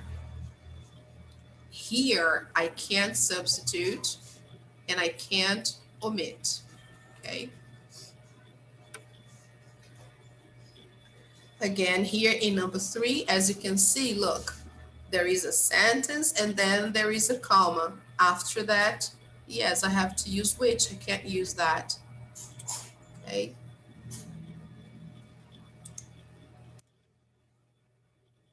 Oh, okay, Carlos, no problem. That's all right. But we'll see those rules, okay, in this lesson. So we will be totally confident about using relative pronouns, okay? So here in number 2, they ask, in which sentences can the relative pronoun be replaced by that? We've just talked about it, right?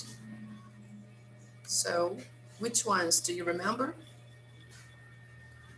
Number 1.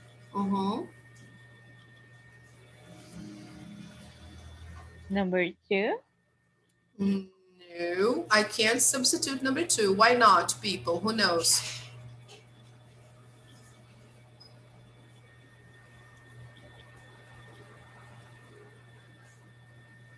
Nobody. Because the sentence here in number 2 is within commas. So we have, yes, you have a separate sentence as if it were something extra, right?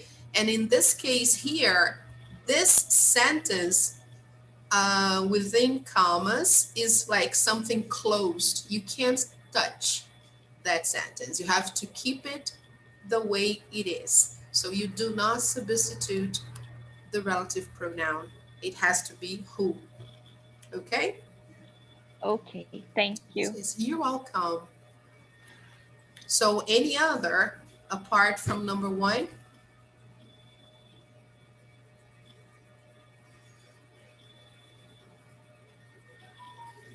The number 8? Yes, exactly. Number 8, right? The apartment that I want to buy, it's okay. I can replace.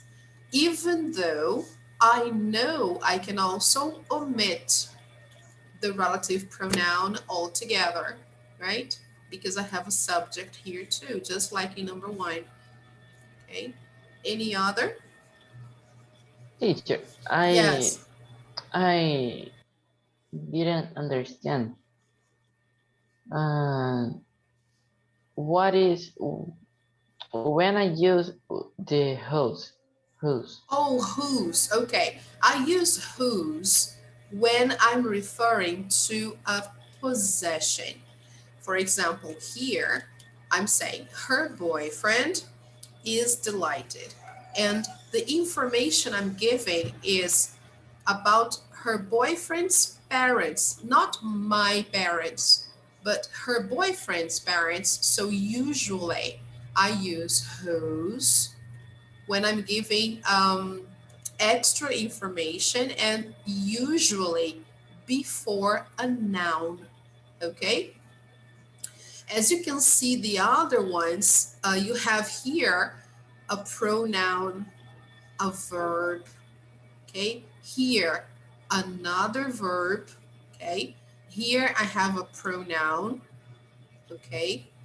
Let's see number 6, a pronoun again, pronoun, and pronoun. So the only one that has a noun is number 5. So you suspect when you have this situation, it's because you are referring to a possession, something that belongs to someone. So here you can use it's a whose. good. It's a good. How can I say dica? Tip. Tip. Yeah. Yeah. Okay. So, all right. This way you don't make mistakes, because when you see a different situation, you know that you are not going to use whose. Okay. So let's check the answers.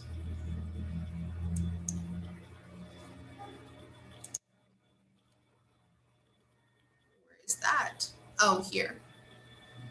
Yes, look. That can replace the relative pronoun in sentences 1 and 8. Okay? It can replace who or which in defining relative clauses. I didn't know they were going to say the name here at this moment, but yeah, this is what we consider defining relative clauses. Why they define what I'm talking about, but you don't need to worry about names now, okay? But it's nice to understand that you can replace in those two sentences, okay? So here in number 3, they want us to underline the present and the past participles in these sentences.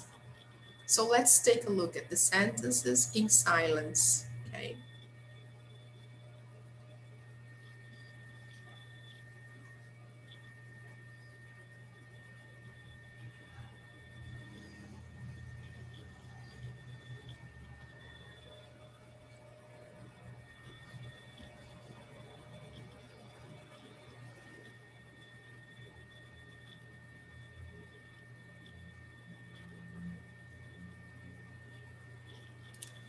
Okay, so they say here we should underline. So let's do this. We try to get the pencil here. In the first one, which verb is being used in the first sentence? Standing. Mm-hmm. Okay. All right. And here, what would you say this verb is? Present participle or past participle? Present. Mm-hmm. Exactly. This is the present participle. We could say the woman who is standing next to him is his wife. So this is just reduced. It's a reduced sentence or a reduced clause. Okay? We are going to see the other name for this kind of clause, but we can reduce a sentence or a clause by using the present participle of the verb only, instead of saying who is standing. Okay? Now, let's see number 2. What are the verbs?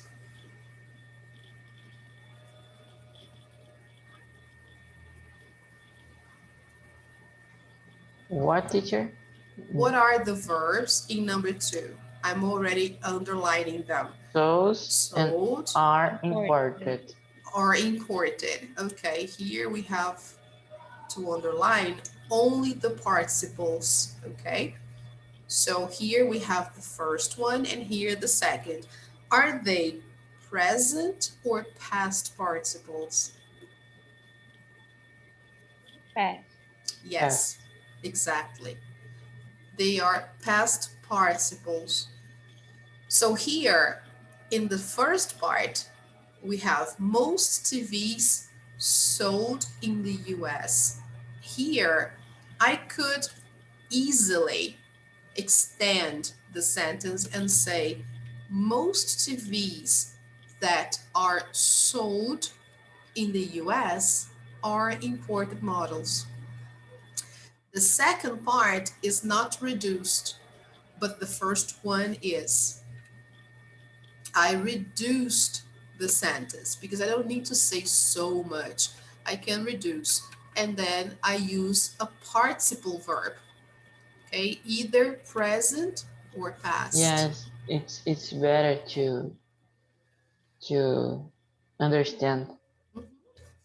Okay, all right. Teacher. Yes. Could I use which in this case, or which is just for like closed sentence?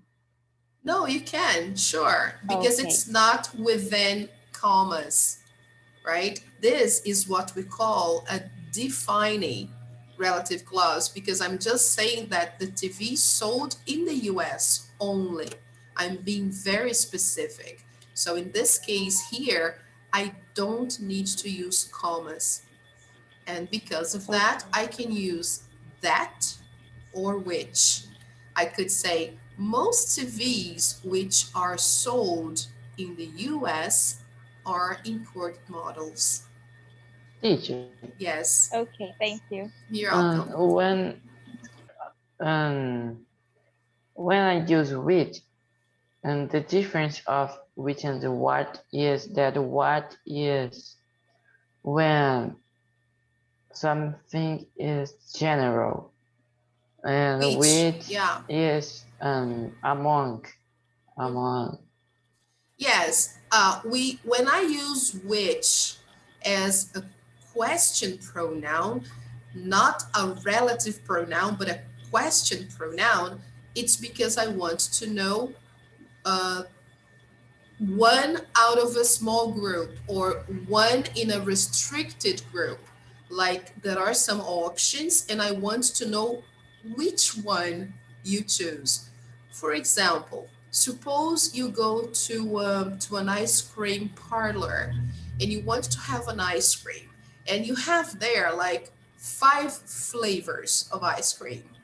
And I'm with you, and I want to ask you your favorite flavor, which one do you want? So that's the question I use. I'm going to use which and not what because I have options and the options are clear. They are restricted. So I can say, hey, which one do you want? Strawberry, chocolate, vanilla, chocolate chip cookies, or mango? Okay, which one? So we usually use which in those circumstances when there is a clear limit of options, right? But here we are using which in the middle of a sentence as a relative pronoun, okay? That it has a different meaning, right? Okay, teacher. Thanks. You're welcome. So now let's check the answers here. Okay, let's see the answers to number 3. Oh yeah, I already, I underlined the, yes. So it's right there, it's correct. Okay. So here they ask us to rewrite them using relative pronouns. Let's just take a look and see how they look. Look, okay. The woman who is standing, and like we said before, most TVs that are sold or most TVs which are sold. Okay. All right. Can I close? Yes. Okay. So here now we have the story of this amazing lady, right? She's got talent. It's just a pun on words, relating, I mean, referring to the program that is America's Got Talent, right? So they just put here, she's got talent. Relative clauses and participles, this is the focus behind the story. So here they say, look at the photos and read the text quickly. Why, oh sorry, who is Susan Boyle? What impression do you get of her as a person? So let's take a look at the story quickly and let's ignore the gaps, okay? So take a look in silence.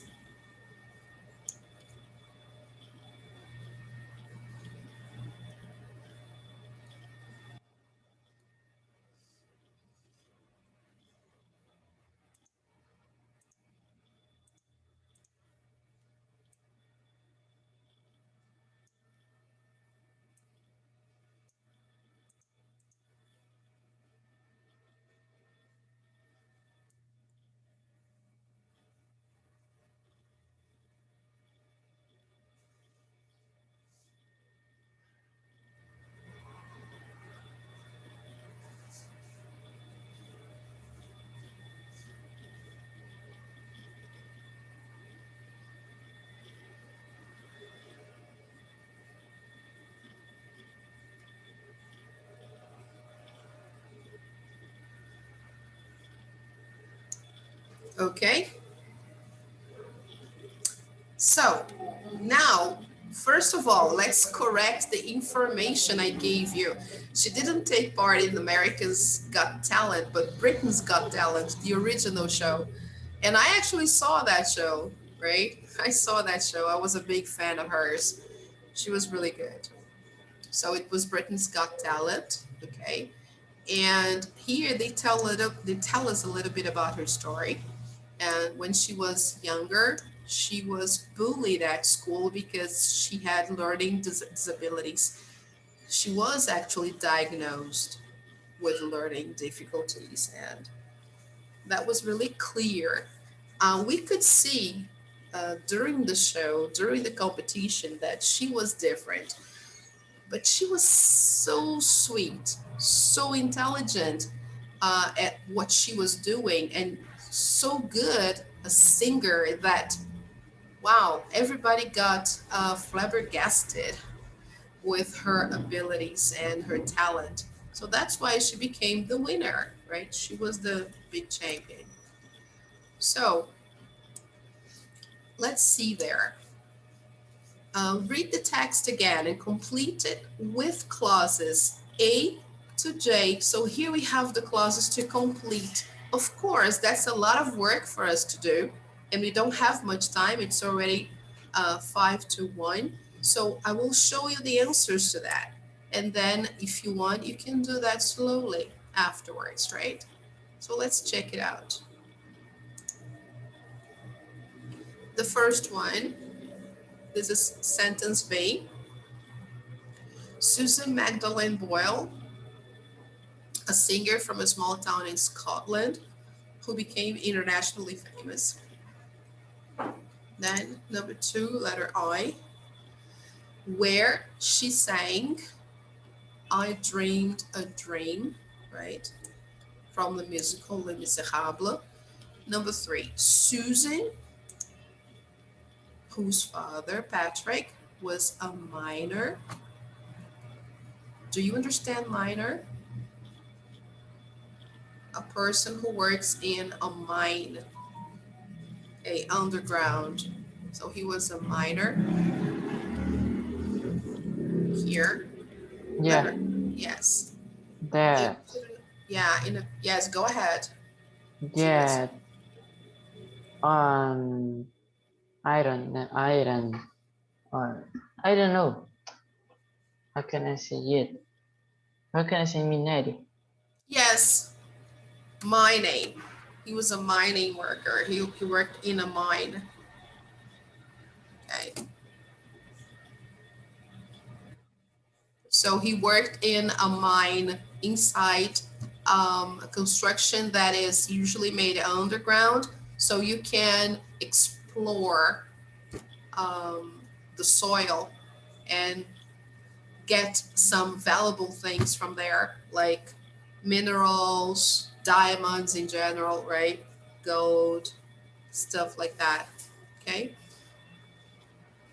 Just a moment, people.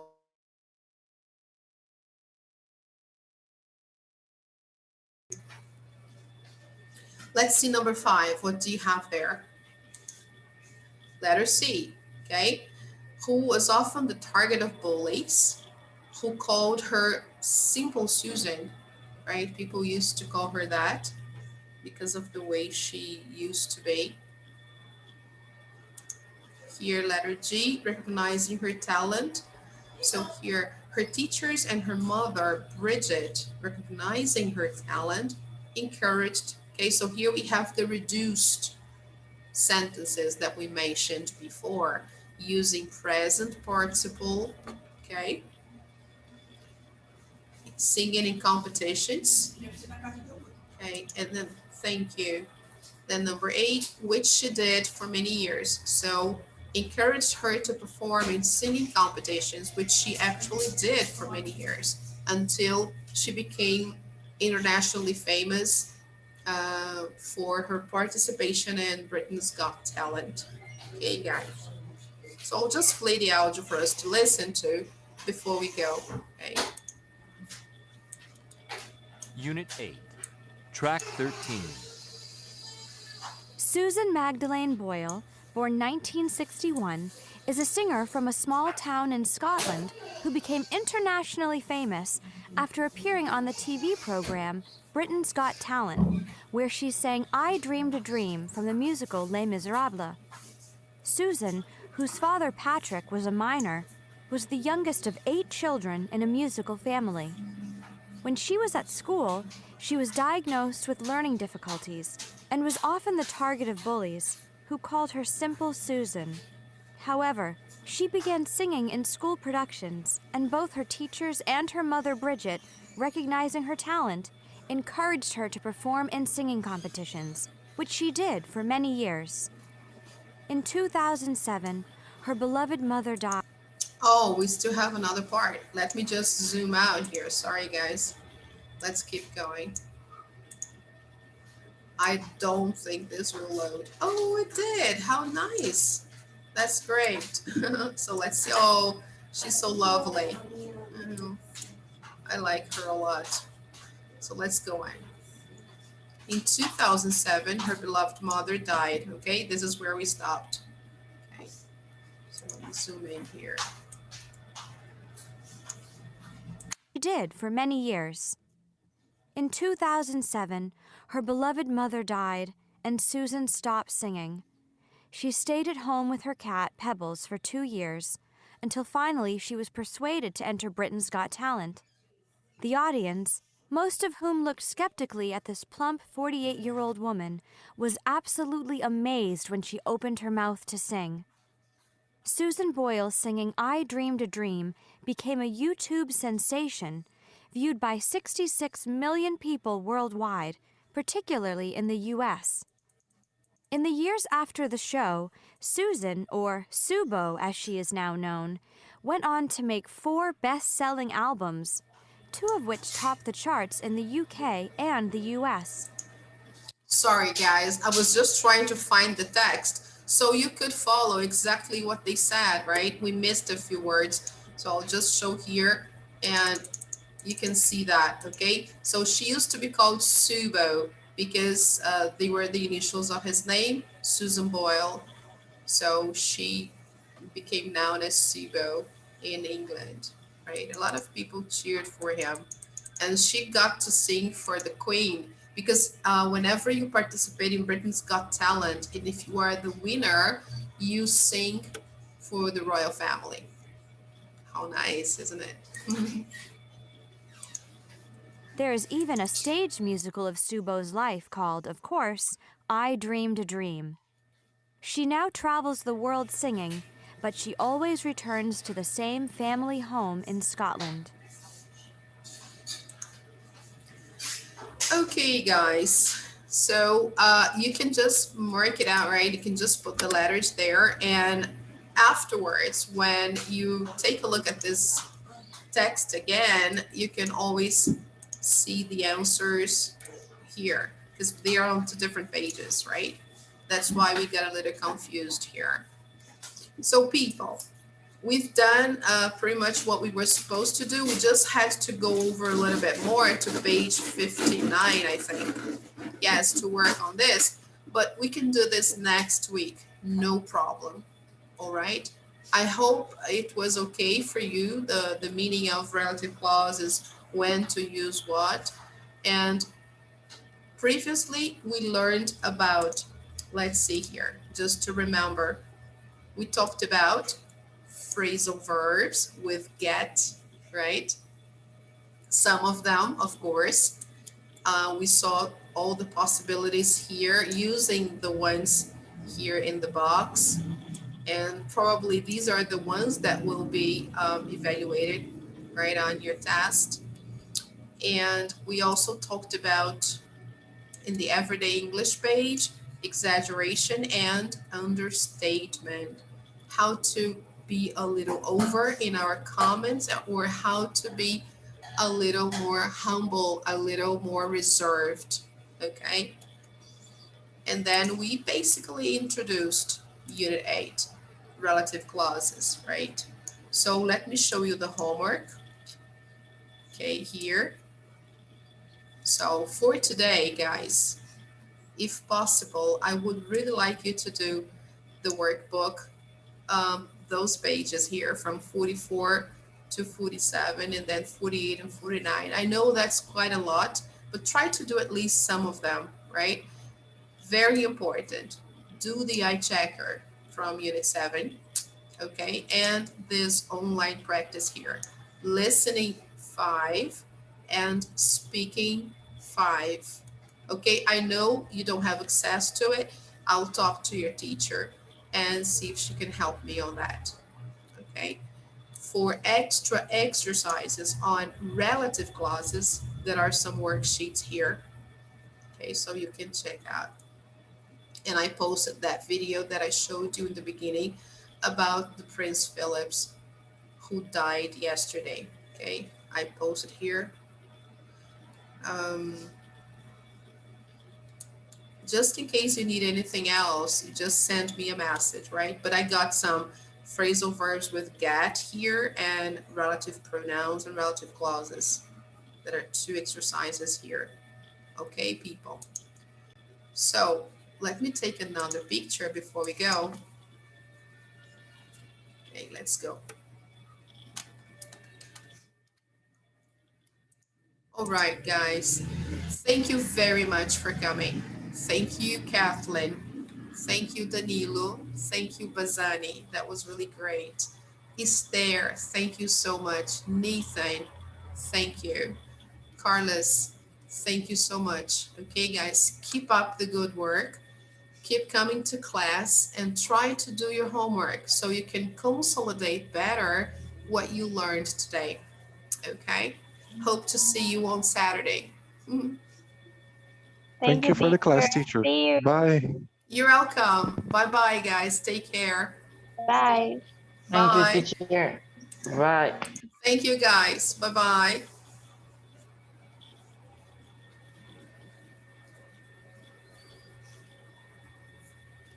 Thank you.